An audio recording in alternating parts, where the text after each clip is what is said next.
हम गुंजन चौधरी मैथिली गुंजन चैनल पर एकटा बधाइया गीत प्रस्तुत करऽ जाइ छी।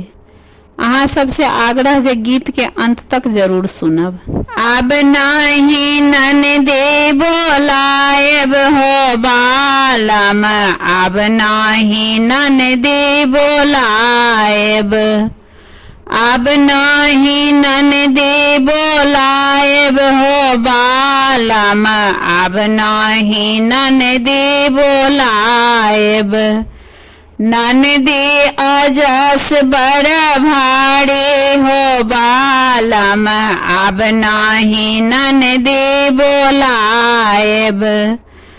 ननदी अजस बड़ भारी हो बालम, अब नहीं ननदी बोलाएब।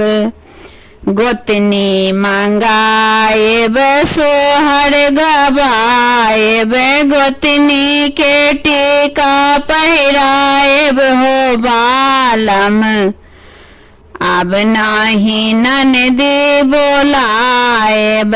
गोतनी मंगाएब सोहर गवाएब, गोतनी के टीका पहिराएब हो बालम, अब नहीं ननदी बोलाएब। नौरी मंगाएब सोयरी निपाएब, नौरी मंगाएब सोयरी निपाएब। नौरी के साड़ी पहिराएब हो बालम, नौरी के साड़ी पहिराएब हो बालम, अब नहीं ननदी बोलाएब, अब नहीं ननदी बोलाएब।